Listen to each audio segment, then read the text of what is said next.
Hi friends, it's Carly and I'm back again with another review. So we are back on our Age of Apocalypse figures and we've got 4 more of those all together and 1 more Retro Spider-Man figure coming up. These will be every single day, so I'll do the final Spider-Man figure tomorrow and the rest of the AOA series on the subsequent 3 days. And by the time that's done, I should have my next shipment of toys with a big surprise that I'm so excited to look at as our next series. Please keep letting me know in the comments below what you guys would like me to talk about. I've done a lot of Marvel Legends on this channel and I love doing those and I probably won't stop doing them, but I do collect other things. So if you guys are interested in seeing some of the art or anime toys that I collect, if you're interested in some of my Star Wars collection, which is not the most expansive, but I do have a lot of Star Wars toys and I have a lot coming, just let me know what kinds of things you're interested in seeing because I'm really loving doing these reviews and I don't want them to get stale by doing the same sort of things over and over again. As much as I love Marvel Legends, I love a variety of toys, collectibles, and properties, and I don't want you guys to get bored with what I'm making. So please let me know in the comments below what you'd like to see.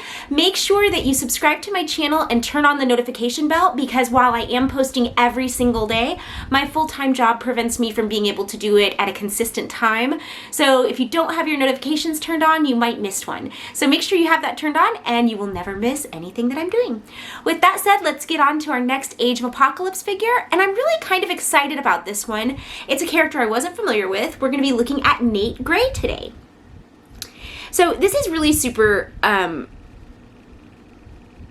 interesting to me because I've never heard of this character before. It's funny because I was texting back and forth with a friend and they mentioned that one of the only figures they wanted from the line was the Nate Gray figure, and I thought that it had auto-corrected from Jean Grey, and I made a comment about her flat-chested figure that I thought that was so strange. I talked about in my video review of her. You guys should look at that review if you haven't yet.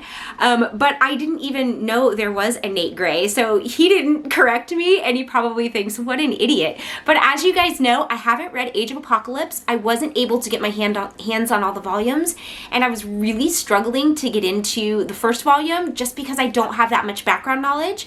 So I am just reading from synopses of these characters, but I'll tell you what, not knowing anything about Nate Gray, I am incredibly intrigued by this character. So what I learned is that Nate Gray is the biological son of Jean Grey and Scott Summers, but he is biologically engineered by Mr. Sinister. So in this timeline, they didn't actually get together to procreate and have him. He was created using their DNA. And because of their particular powers and just a series of maybe the way that he was engineered, he is, I can't imagine a more powerful mutant. The things that Nate Gray can do are absolutely insane. Not only is he one of the most powerful telepaths and, you know, with psychokinetic powers, he can do things like, I read of examples where, you know, he can get into anyone's head and instantly learn their language perfectly. He was able to manipulate sand and light to create photorealistic holograms or holographic images that people could interact with. He had a nightmare and it like destroyed an entire city just from the psychic power. When he entered the Earth's atmosphere, he was able to block his psychic signal, like his presence, from both Dr. X and Cerebro, which I guess was supposed to be thought impossible to do. He literally can move mountains and change time and reality. It's crazy.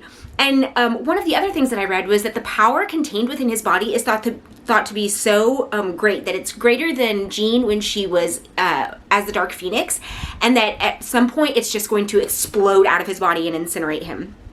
So all of that's really impressive. I really do kind of want to know more about him. From what I was watching, I saw that he was such a beloved character in the Age of Apocalypse, which is sort of where he came up, that they brought him out into the regular timeline because this was an alternate universe, alternate timeline story. They brought him out into the regular timeline and then he got to continue on from there. So I'm definitely going to be looking for stuff about Nate Gray. If for nothing else, then the things that it sounds like he can do are insane and fantastic, and it sounds like he's probably just a really good read. So if you're a fan of Nate Gray, let me know where I should start. Like, if Age of Apocalypse is the place, by God, I'm going to get through it no matter what it takes. But if there are other books that Nate Gray's in that you think I would like, let me know about those, because I definitely want to read up on him. So let's look at Nate.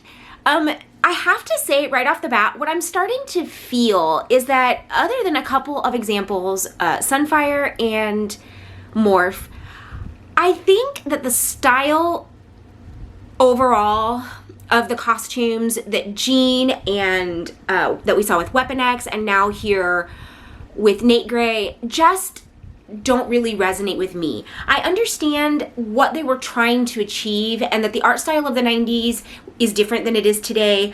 But like, when I was reading about how powerful Nate is supposed to be, or is, and all of the things that he can do, like, do I get that from this Captain Crunch pirate costume?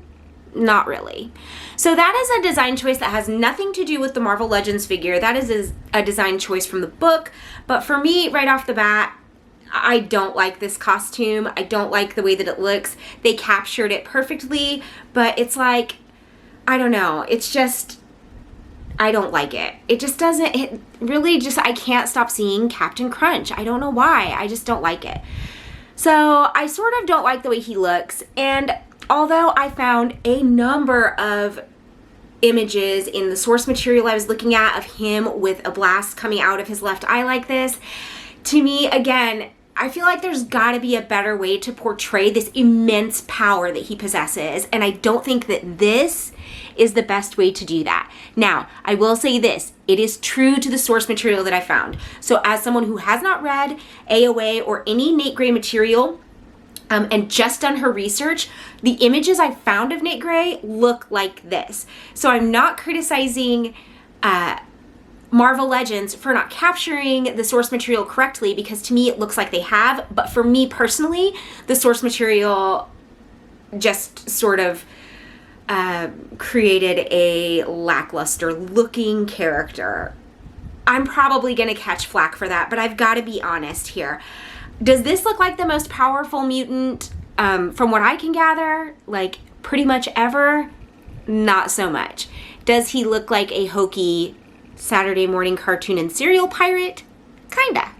So that is just a design from the series. It has nothing to do with the toy, and I'm not going to say much more about it, except for the fact that they did capture the source material correctly, and it just isn't working for me on a personal level. So with all of that said, let's get right into the points of articulation and how successful this figure is from that perspective. So one thing that I really, really like is that the neck is actually sculpted with tendons.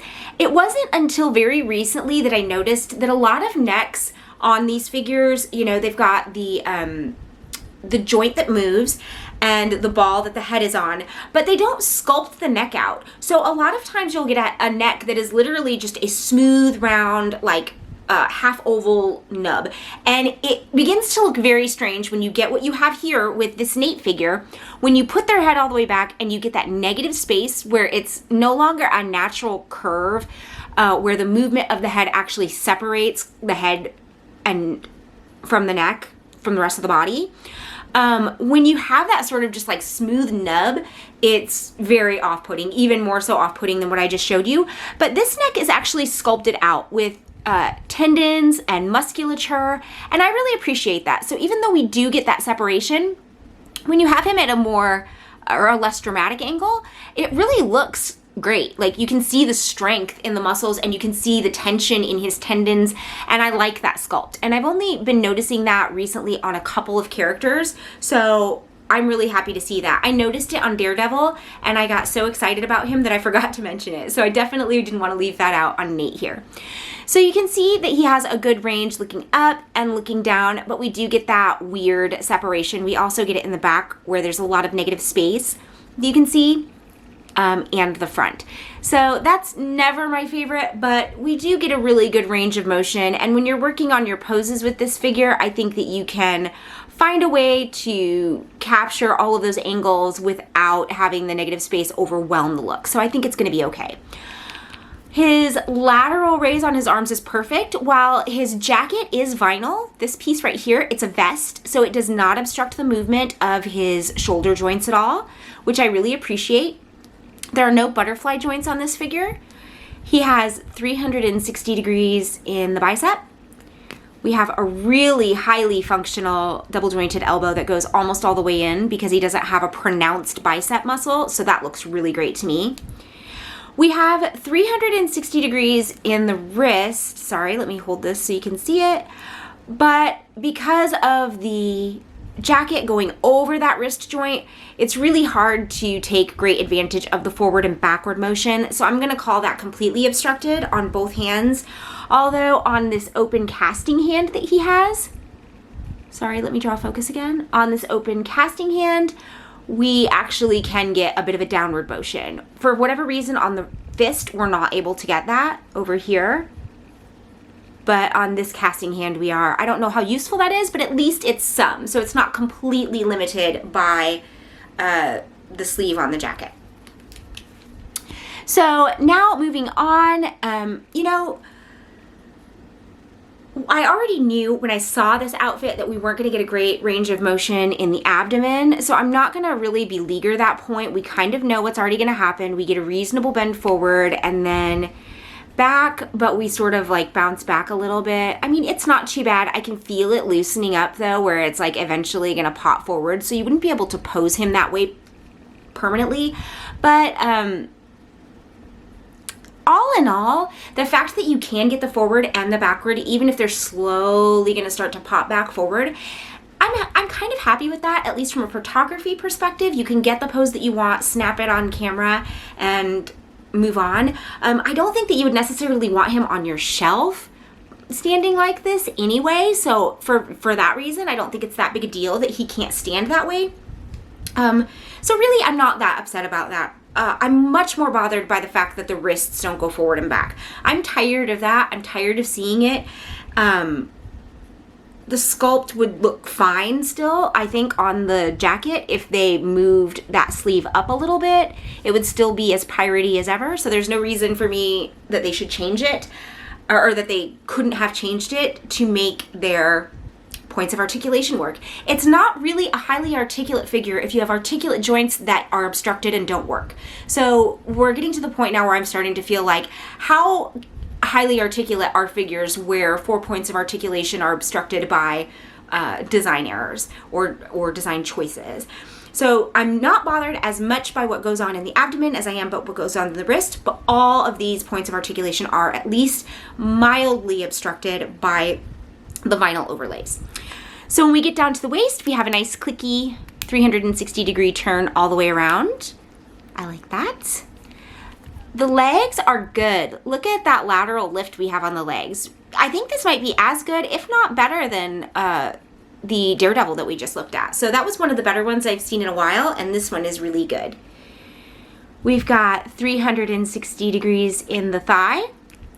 Another really good double jointed bend.